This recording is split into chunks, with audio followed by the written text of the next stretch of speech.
در یکی از برنامه‌های پیشین اگر ما از ناموفق‌ترین گزارش‌های انجام داده تیم رئال مادرید رسانه‌ای کردیم، در برنامه امروز تلاش بر آن داریم که با 5 گانه اساسی ترین عملیات‌های ترانسفری بارسلونا در تابستان 2020 دخالت نماییم. سلام به کل شما دوستان عزیز، چون هر وقت این برنامه ترانسفر در عمل است و امروز سخن پر از فضای فوتبال کاتالانی خواهد رفت.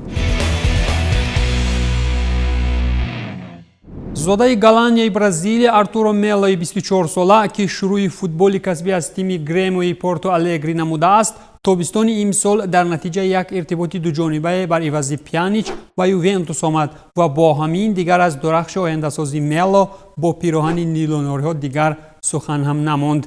با یوونتوس گزارش کردن آرتورو ملو به قول خود این برزیلی پس از صحبت با دیرکتور ورزشی یووه فابیو پاراتیچی به حقیقت تبدیل یافته، لیگ قهرمانان از اساسی ترین قله فتح‌کنی برای آرتور در تیم نو است. بارسلونا باشد آرتور را سنه 9 میولی سال 2018 بر عوض 31 میلیون یورو از گرمیو خریداری نموده، فروشش را باشد به طور رسمی سنه 1 سپتامبر سال 2020 بر عوض 72 میلیون یورو به یووه انجام داد. سرمربی نوی یوونتوس اندریا پیرلو باشد از بودن آرتور در تیم خویش اظهار خوشنودی نموده، بر آن است که آرتور بازیگری خوب است که در بارسلونا ما را به وجد می آورد و او برای تیم ما خیلی هم منفعت آور خواهد بود. اصلا اگر با آمار آرتورو انریکو راموس دی الیویرا ملو نظر افکنیم، این برزیلی 24 ساله در صف بارسا در کل مسابقه 72 بازی دایر نموده، در این فرصت ها مؤلف 6 گل و 5 پاس گل آور هم شده است. آمار جالبی دیگر این است که آرتور زمانی مربیگی ارنستو والورده 56 بازی دایر نموده و زمانی کاری که کستین باشد 16 بار به میدان آمده است که در هر دو حالتها 2 گلی به ثمر رسانیده است. در وقت کاری پیرلو باشد آرتورو ملو چقدر به میدان می آید و چی کاری از دستش می آید در مسیر موسم میفهمیم، ولی اندیشه ها در این مورد چنینند. Честно говоря, вот этот трансфер для меня, как и для всех многих болельщиков Барселоны, является непонятным. Присутствовал какой-то обмен игроков, где трансферная стоимость Артура составляла 75 миллионов евро, трансфер Пьянича составлял 60, произошел обмен с доплатой в Барселоне. Этот трансфер для меня до сих пор не является приоритетным в плане, зная игру Пьянича и видя его в составе Ювентуса, я не считаю, что этот игрок прям является очень уж необходимым для Барселоны. چطور گفتیم عامل کلیدی گزارش آرتور به تورین این انجام شوی ارتباط دو جانبه با بارسلونا برای خریداری پیانیچ بود و چطور میدانیم بازیگر منتخب بوسنیا و هرزگوینه به خاطر پوشیدن پیراهن نیلونوری از چندین پیشنهادهای مفید هم روی گردانید و در این باره چنین گفت: با بارسا گزارش کردم که با مسی بازی کنم و این خاطر پیشنهاد نهایت مفید را از PSG رد کردم. بارسلونا بازیگر 30 ساله را بر عوض 60 میلیون یورو خریداری کرد و بر عوض 72 میلیون نفری 24 ساله را به تورین گسیل کرد و اینجا البته که از روی اندازه سن سالی تورینی ها برد کرده اند. در اثنای این ارتباط بزرگترین تابستانی هرچند که آرتور مجبوراً از بارسلونا گسیل کرده شد، پیانیچ باشد به یگان آوازه و دروازه و گپ و کلاچه ها تورینی شمالی را به کاتالونیای آفتابی عوض کرد. همچنین مخلصان تیم تورینی هم ندای ظفر میکنند، در حالی که دلدادگان نیل ناریپوش با چشم پرنفرین سوی بارتومئو می‌نگرند. به خاطر روشن کردن جهت‌های مختلف این ارتباط بیایید می‌نگریم که ملو و پیانیچ از روی وقت بازیکنی در میدان چی فرقیتی دارند. اینجا البته پیانیچ وقت بیشتری در میدان بوده است، ولی اینجا البته که از نفری کلیدی بودن پیانیچ در یووه را هم نباید فراموش کرد.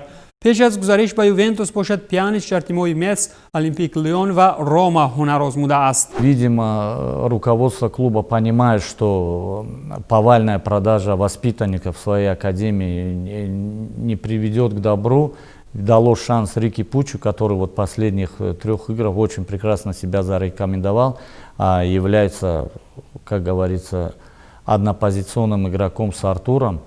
Но то и подвигло, видимо, их на трансфер Пьянича, который выполняет больше объем оборонительных действий, как он выполнял их в Ювентусе. как говорится, никто не знает, вот, чем был подвигнут этот трансфер. یکی از نتیجه‌های تیره و تاری در اسنای تغییرات‌های تابستانی تیم کاتالانی این خیرباد احساساتی با ایوان راکیتیچ میباشد. نفری که 6 سال در کامپ نو گذرانید و در مسیر 310 بازی 13 جایزه هم به دست آورده است. پس از برگشت 1.5 میلیونه به سویلیا، فوتبالباز خرواتی همچنین امید بران نمود که مسی از بارسلونا نمیرود و البته که چنین هم شد. از فروش مؤلف 35 گل و 42 پاس گل‌آور، بارسا همچنین به غیر از 1.5 میلیون در سودا به دست آورده، باز 9 میلیون دیگر در شکل لیورپول به دست آورده میتواند. بازیگر منتخب خرواتیا که سنه 1 ایول سال 2014 بر عوض 18 میلیون یورو از سویلیا به بارسلونا گزارش کرده بود، سرآغاز مسند ورزشی خویش در تیم‌های آلمانی شالکه و بازل شویتزاری هم زحمت کشیده است. این نیمه حمایتگر هجومکار که سامانه ترانسمارکت 20 میلیون یورو ارزشش کرده است، اصلا شهروندی شویتزاریا و خرواتیا را دارد و در مسیر 42 بازی با منتخب‌های جوانان کشور شویتزاریا 20 گل زده و سپس به تیم ملی خرواتیا پیوسته است. با منتخب وطنی اصلی خویش راکیتیچ در 106 بازی اشتراک نموده 15 گل هم در آمار دارد. در مسند باشگاهی باشد، چطوری گفتیم ایوان در سن 32 سالگی با سویلیا ادامه مسند ورزشی میکند. Ну, во-первых, пожелаем Ивану Ракитичу успехов, как говорится, в его дальнейшей карьере. Все-таки этот человек очень много сделал для Барселоны. Ну, как сказал Самуэль Eto'o, совсем недавно, вот читал я его интервью, каждому циклу приходит свой конец. Видимо, вот начало конца вот карьеры Ракитича в Барселоне наступила, и вот та смена поколений и омоложение состава, которое вот на данный момент очень необходимо Барселоне, как это не жалко, коснулось также и его. نتیجه دیگر تحولات بزرگ تابستانی بارسا این از دسته رانده شدن لوئیس سوارز 33 ساله با هدایت‌های کومن می باشد، چیزی که سوارز را واقعا هم در غضب نموده تا جای کل دنیای نیلونوری پوش را یک زمان به غضب مسی هم گرفتار کرد. پس از آنکه لوئیس اوروگوایی از طاقت فرسایی به دلخوارآوریت بارسا گفته بود و حتی از رازگی قرار گرفتنش در کرسی احتیاطی هم اعلان داشته بود، ولی کومن با گروه کاری خویش 2 پای در یک موزه الوداع سوارز میگوید. از این خاطر سوارز تیزدندان هم نیت کاملی سفر به تورین دارد و رفیق دیرینش کلینی را خبر گرفته است. و قول موندو دیپورتیو، سوارز را یک قدم دیگر از گزارش به یوونتوس جدا میکند. طبق خبرهای رسمی، گفت و شنیدار در میان یووه و سوارز موفق خاتمه یافته، تنها لازم است که گپ‌ها با بارسلونا هم در خصوص گزارش اوروگوایی به قول توغری بگیرند. این حال سوارز با جانب نیلونوری به حقیقت شرطنامه دو جانبه تلاش نموده. با قول مارک الکای شرطنامه 2 ساله با تمدید نمودن به 1 سال دیگر و معاش 10 میلیون در 1 سال موافقه کرده است. لاگازتا دلو سپورت باشد بر آن است که یوونتوس برای گرفتن شناسنامه اتحاد اروپا برای سوارز درس‌های زبان ایتالیایی هم تیار کرده است تا به مشکلات از امتحان زبان ایتالیایی گذرد. خلاص بازیگر اوروگوایی که سال 2014 بر عوض 81 میلیون یورو از لیورپول به بارسا رفته بود، عین حال طبق فرضیه ترانسمارکت 28 میلیون یورو ارزش دارد و میتواند همدسته رونالدو شود. مؤلف 283 بازی و 198 گل و 13 جایزه پرشرف با پیراهن نیلونوری که در قلب شریان اوروگوایی دارد، پس از طلسم شکنی با مسی منبع در همراهی با برادر کاتیا ویرو باری تسلیمی دروازه‌های توردار به شکار می‌براید. Куман, убирая Суареса, ну как бы он хочет сразу навести вот свой порядок и свое видение, которое также идет на омоложение состава. Но тем удивительнее, почему он в числе своих 2 первых трансферов попросил руководство, если это, конечно, не слухи, ну, приобрести для клуба Депая и Вайналдума, которые по игровым своим тактико-технических данных, ну, ни в чем в таком чем-то серьезном не превосходят, пусть даже не находящихся в своих лучших кондициях Суареса.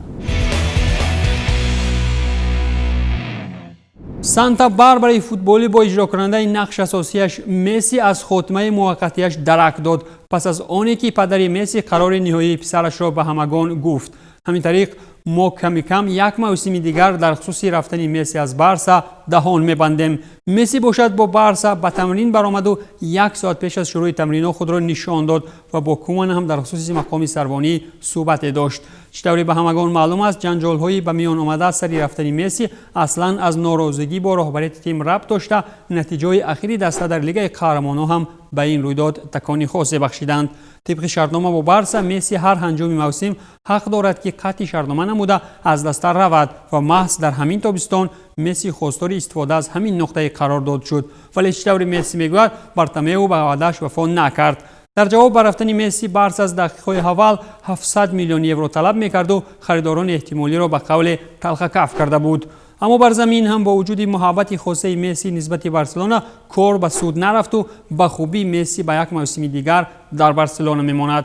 دستپرور تیم ارژانتینی نوئلز اولد بویز را که اصلا بارسا تربیت کرده و شفا بخشیده است عیناً در سیستم همین باشگاه با استعداد نادرش به مقام آسمانی رسید و البته که با چنین نابغه یک بار خیر کردن مشکل است و مثالی که با وجود رفتن سن سالش طبع دلش را هم ویران نکردن مشکل شده است. در مسیر 731 بازی مسی در بارسا این نفر مالک 634 گل و 285 پاس گل‌آور، 33 جایزه پرشرف، 6 توپ طلایی و جایزه‌های انفرادی بیشمار با نشاندادهای حرفه‌ای رکوردی گردیده است. اگر مسی از بارسلونا میرفت سروانی نوی در سیمای کومان کشتی غرق شده را با کدام قدرت به ساحل میرساند.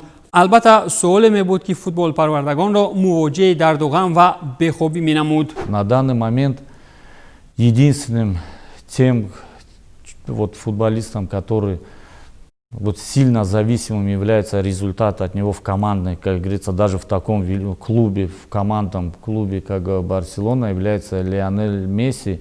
Ну, видимо, и морально, и физически он тоже подустал и уже не может тянуть всю команду на себе. И как мы видим, что очень сильная зависимость от него, поэтому руководство клуба никак не могло пойти к нему навстречу и удовлетворить его желание в переходе, как мы думаем, в Манчестер Сити. خلاص این بود کاربرد اساسی راهبران بارسا در تابستان ترانسفری 2020 تا به امروز که تا جای در خصوص جزئیات‌هایش برایتان گفتیم. در برنامه بعدی باشد از گزارش‌های دیگری جالب روزانه تا حال شده برایتان خواهیم گفت. تنصیحات بماند. خیر.